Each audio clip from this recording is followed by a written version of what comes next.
So good morning, everyone. Yesterday, I pretty much focused on the React conversion.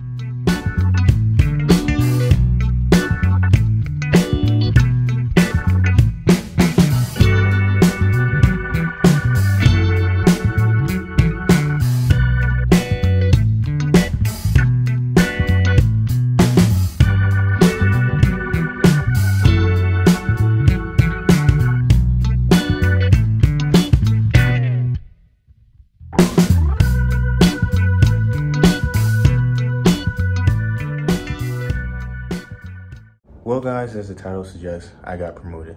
I was a software engineer level 1 and now I'm a level 2 mid-tier engineer. Been coding for almost 2 years and I am super pumped for this. I've been working hard. My managers have been directing me in a path to get to this point, and yeah, the skies are the limit. So yeah, that's the news as the title suggested. So there's gonna be a lot more expectation with that, and I'm gonna have to hold my own more, but no longer considered a junior in the software industry. So I can't wait to keep this thing going, learning more, and contribute to the team.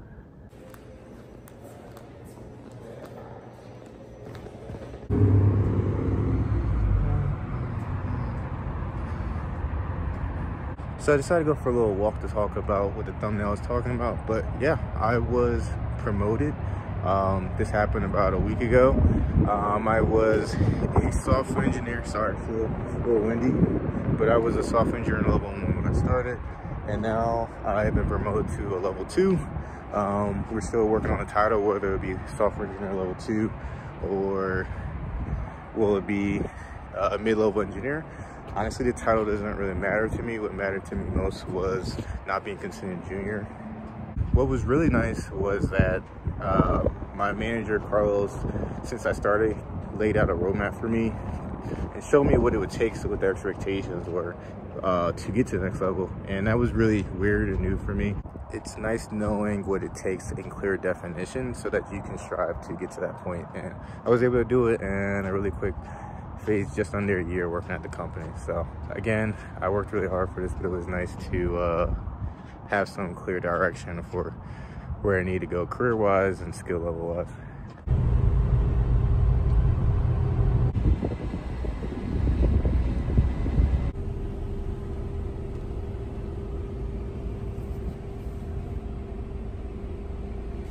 Now you guys are probably wondering, like, what's next?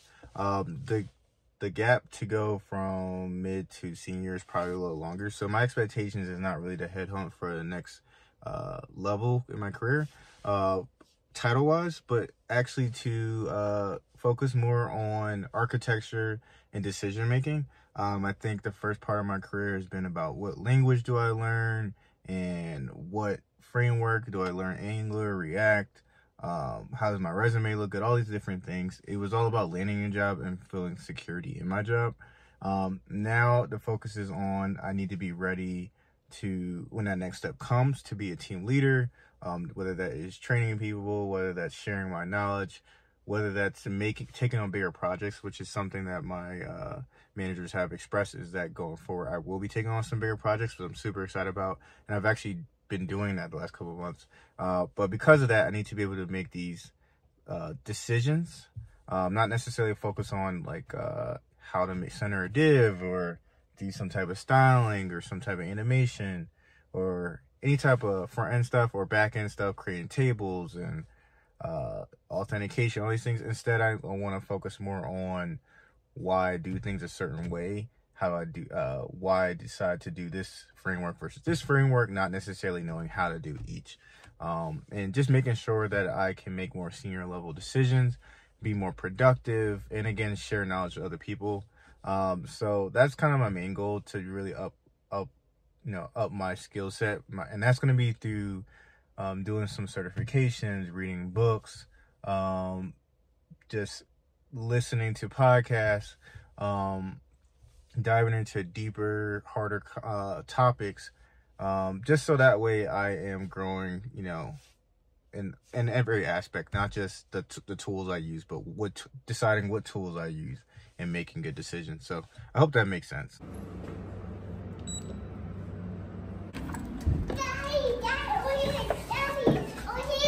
Hey, what's up?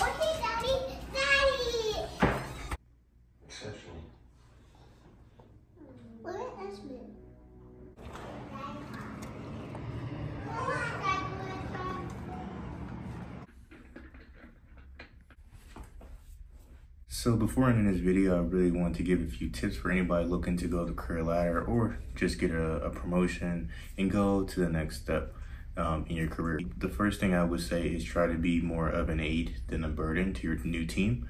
So you'll probably have a 30-day, 60-day, maybe a 90-day period where everybody's patient, really trying to help you. But at a certain point, you want to be producing on your team. And this probably can apply to other roles besides software engineering. But what you want to do is make sure that you are producing good work. And while you will be asking questions, while you'll be needing help, whether that's pair programming or slacking people questions, that's totally fine. They understand what your capabilities are at this stage, but you don't want to be a burden where you're not helping the team out and contributing at all. And one way to not be a burden is to, one, ask good questions. So people push you to ask questions, but they want you to make sure you're asking the right questions. Things that you can just quickly search with ChatGPT, you should not be asking, at least not forever. What you want to do is also to be proactive and don't be asking the same questions over and over again. One thing I've noticed is senior engineers, they really value your time, and they're super, if you have good team, super eager to help you. But if you're not showing that you're respecting their time by putting into practice what they've taught you, or trying to be proactive yourself and figure things out on your own first, and then come to them with a very specific question, not something general that you can ask on ChatGPT, they will really respect that, and respect that you're trying to do things yourself, but at the same time, you're also not afraid to come to them and ask them, because you don't want to waste days or hours or whatever on something that they can answer really quick, but at the same time, you don't want to waste your time asking them things that you can find out really quick yourself. So that's the first thing. The second tip I would say is try to put your stamp on the product or whatever feature your team is working on. It's one thing to just do what you're supposed to do, but I think your team members will really respect when they notice the work that you put in and that you care. For example, I've had a few tasks where I kind of was just doing what I was supposed to do, and it was great work, and I was doing it really fast, and that was kind of like phase one. But then I started to notice that there were little ways that I thought nobody was noticing that I could tweak to make better. And people really respected it. I got a few shout outs in Slack before from the UX person because they're like, wow, I didn't think of this, and this looks really good. I've had it where the CTO and the director of engineering were like, I asked David to do something, and I thought it was gonna take him a little bit, and he got it done that afternoon. Just like doing things to show people that, look, you really wanna do this, that you really care, and that you are ready to be a contributing member to the team and make the product yours. I think that really helped me as well.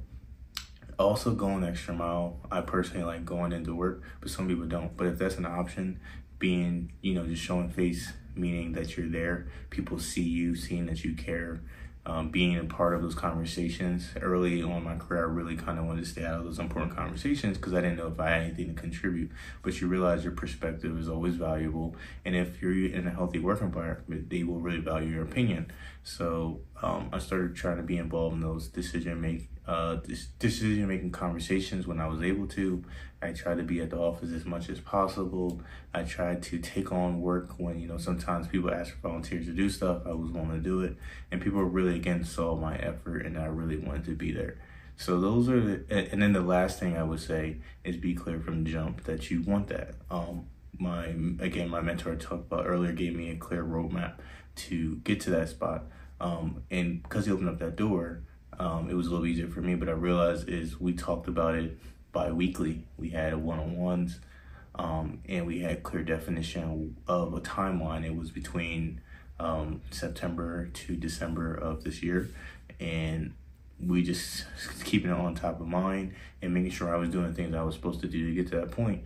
Make sure that when I felt like I was ready, they felt like I was ready too. It wasn't really a hard ask, to be honest, and I think I was patient, and because I had a clear direction, I wasn't like stressing about all year long, but at the same time, I knew when it was the right time to bring it up, and when I did, it seemed like it was very well respected.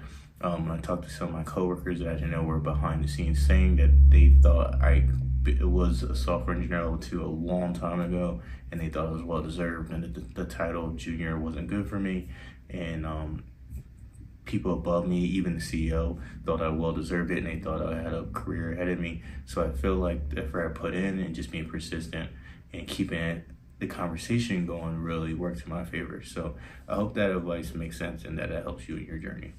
So that's the news that I have for you guys.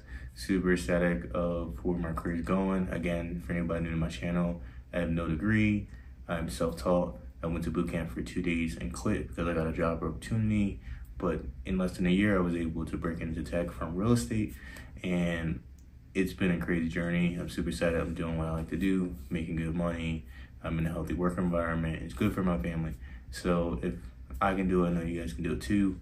And again, I'm looking to share on my channel my journey and career, obviously entrepreneurial stuff too as well, and just share what's going on in my tech journey. So if you like this type of content that's very genuine, very real, and uncut, feel free to subscribe to the channel, like, comment. I really appreciate it, especially when you guys comment. I like the engagement. I like to see that you guys like it. I've seen a lot of comments about liking that I was a family guy and that I was keeping things real and sharing what I learned. So really appreciate the feedback. Keeps me going, and I'm going to try to be more consistent. I've said that 1 billion times, but I can see that you guys really value the content, so I'm going to keep going, and I like making this content too. So thanks again for watching the video, and I will see you guys next time.